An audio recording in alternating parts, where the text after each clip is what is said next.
Bonjour. Aujourd'hui, on va parler de Parashat Wayeshev.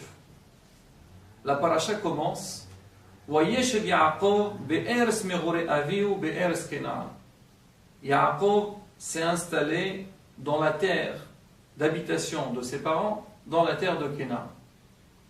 En fait, la Torah nous dit que Yaakov Avinu, après cette grande aventure qu'il a passée dans sa vie, on sait que Yaakov, déjà dans le ventre de sa mère, il était en pleine dispute avec son frère Esav. Le Midrash raconte, c'était quoi? Ils se sont partagés un petit peu, chacun il a pris en la mazère, en la bas. Bon, on n'entre pas dans les détails.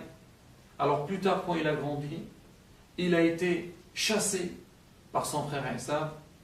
Il était obligé de partir chez son oncle Lavan, d'une part pour se marier, et d'autre part pour qu'il soit épargné de son frère qui voulait le tuer. Il est resté une vingtaine d'années chez Lavan. À un moment donné, il a senti qu'il ne pouvait plus rester là-bas. Il était de retour donc vers ses parents, donc Yitzhak et Rivka. À son retour, il avait aussi une angoisse, c'est que Esav, il est venu à sa rencontre, il voulait lui faire du mal, et Baruch Hashem, il a réussi à le dépasser sans avoir de dégâts, et à la fin, il arrive chez ses parents. Et la Torah nous dit, maintenant, voyez, chez Yaakov, maintenant il va s'installer. Il a fini avec tous ses soucis, avec tous ses problèmes, et il s'installe. Alors Rashi, sur place, il nous donne un enseignement qui est un peu étonnant. Je veux le lire et en même temps l'expliquer. Alors Rashi dit, voyez chez Yaakov, Ratza Yaakov lashevet beshalva. Yaakov Avinu, une fois qu'il a fini donc tous ses problèmes, il a voulu s'installer en paix. Khafas ala rogzo shel Yosef. Il a eu encore un problème. Il y a eu juste après l'histoire de Yosef et ses frères. C'est que Yosef, il a été vendu par ses frères. Il est parti en Égypte. Donc il est resté loin de son père. Le père, il ne savait pas s'il est en vie ou il n'est pas de vie. Mais il n'est pas en vie. Ce qui a fait que Yaakov Avinu, il pensait rester en tranquillité. Il a eu encore un souci. Alors un régime complète. Il dit L'odai lahem la tzadikim. Ça ne suffit pas aux tzadikim. Le repos qu'ils vont avoir dans le monde futur, ils veulent aussi se reposer dans ce monde. Hachem dit à Yaakov, tu sais, je m'excuse. Je ne peux pas me permettre de te laisser en paix dans ce monde parce que tu as déjà un repos qui sera réservé à toi dans le monde futur. Alors, ça te suffit. Ici, tu ne peux pas te reposer. Et là, la montagne, celui qui voit ça, il s'étonne. Il ne comprend pas. Dis pourquoi? Hachem, qu'est-ce qu'il a fait? D'accord, tu lui as fait des épreuves. Il les a toutes surmontées. Il lui reste encore une petite partie de sa vie pour qu'il puisse se reposer et être en tranquillité avec sa famille. Tu ne le laisses pas en tranquillité. Comme si on disait à quelqu'un, il a passé toute sa vie à travailler. Il attend avec impatience la retraite. Il dit maintenant, ça y est, je vais me reposer. Mon salaire va tomber tous les mois. Et qu'est-ce qu'on fait? Dit non, c'est pas normal. Monsieur, tu ne peux pas recevoir ton salaire. Tu n'as pas le droit au repos. Il faut que tu galères encore. Je dis, c'est pas normal. La règle, elle est, d'accord, on travaille. On est là, donc, pour se fatiguer, pour surmonter les épreuves. Et quand on arrive au monde de repos, il faut se reposer. Et donc, c'est pareil pour Yaakov Avinu. On dirait qu'Hachem, ça ne l'intéressait pas que Yaakov vit dans le calme. Et là, je pense, et vous aussi, je pense, vous pensez comme moi, que c'est pas du tout évident, que c'était ça, la vraie pensée d'Akadosh Baruch Hu, qu'il voulait que Yaakov Avinu galère encore dans sa vie. Alors, c'est quoi le vrai sens que Rashi est en train de nous donner, que Hachem ne voulait pas, la Rashi nous donnait, que Hachem ne voulait pas que Yaakov se repose. Alors, on va voir un petit peu ensemble comment Yaakov il a passé son passé pour pouvoir comprendre donc cette suite. Alors on vous a dit au début donc, de ce cours que Yaakov Avinu, il a été embêté par son frère Esav. La Torah nous dit que Yitzhak Avinu, il a eu 2 enfants. Il a eu Yaakov et Esav. Esav, c'était un homme de chasse, un homme de l'extérieur. Alors que Yaakov, il passait tout son temps dans la tente à étudier la Torah. Yaakov Ishtam Yoshev Ohalim et Esav Ishsadeh, c'était un homme de champ.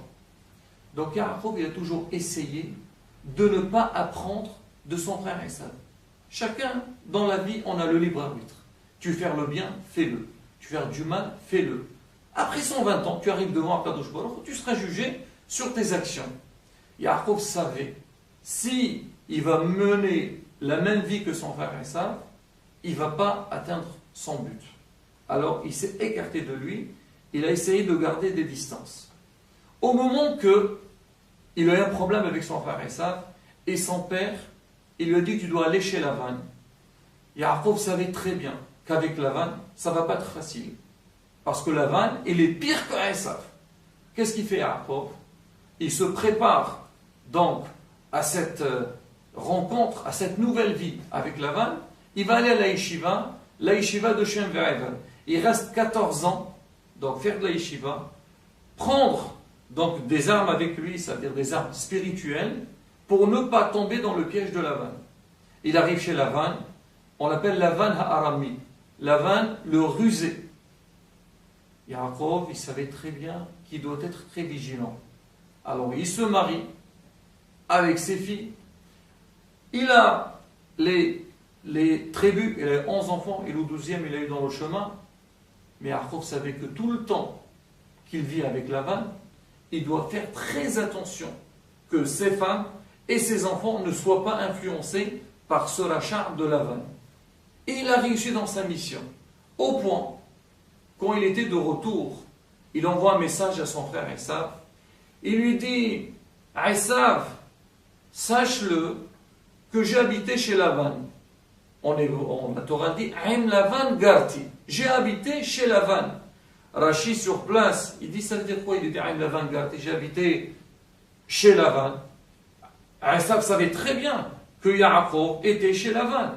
Mais Rashi dit, en fait, c'est pas pour lui dire qu'il a habité seulement là-bas, mais Garti, la valeur numérique du mot Garti, ça fait 613.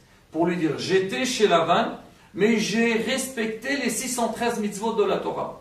J'ai tout fait là-bas. Et j'ai fait attention de ne pas apprendre de ces mauvaises actions.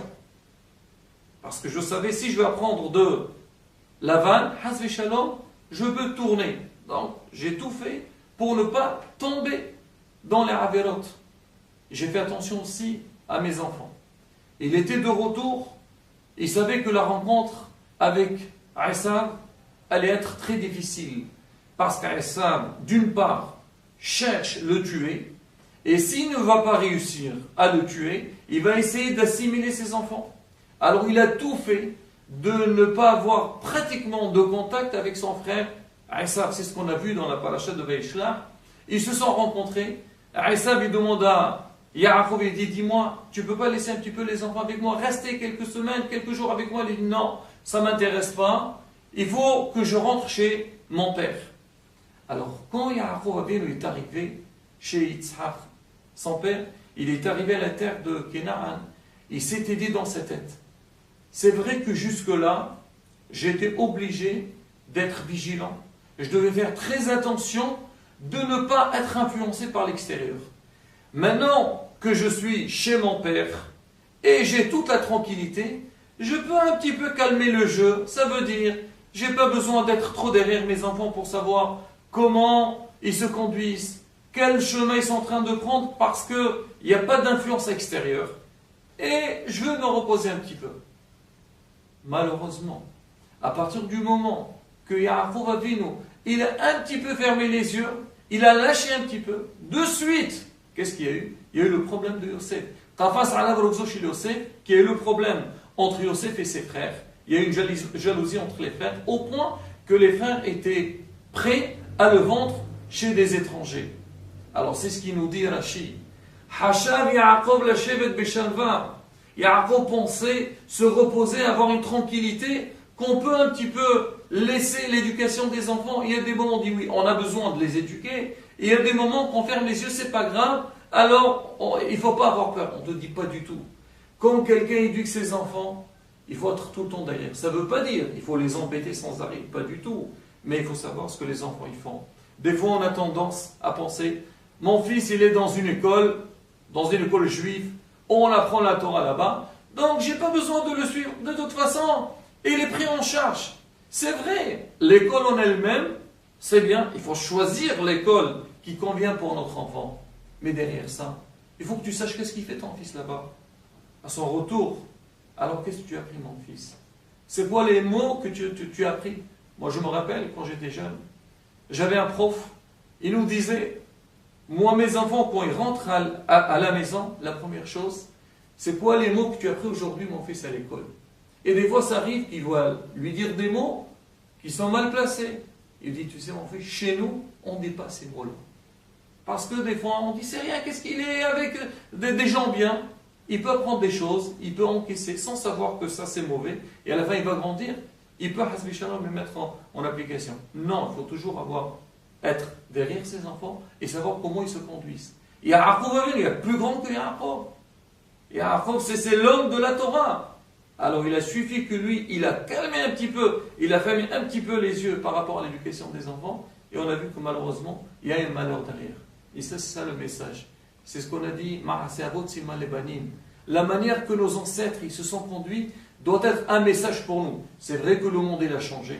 On ne va pas vivre donc 5000 ans en arrière. Non, mais ça veut dire le mode de vie doit être parallèle à nos ancêtres et savoir de la même manière que eux, ils sont conduits d'une manière, ils ont réussi dans l'éducation des enfants pour laisser une génération après eux dans le même chemin que nous aussi, on doit être aussi vigilants et toujours derrière l'éducation de nos enfants. On dit que le hinour, l'enseignement des enfants, s'arrête le jour qu'on quitte le monde. C'est-à-dire tout le temps qu'on est là, on doit toujours veiller et espérer. Et on le voit aussi dans la vie. Des fois on dit les enfants ils se sont mariés, maintenant chacun fait sa vie. Les enfants ils reviennent vers les parents. Ça veut dire qu'on va les éduquer, mais on sent qu'on a toujours besoin de quelqu'un qui est derrière, qui nous aide à prendre le bon chemin. Que Dieu nous aide à donc d'aller dans le chemin de la Torah et pouvoir donner une bonne éducation à nos enfants. Amen.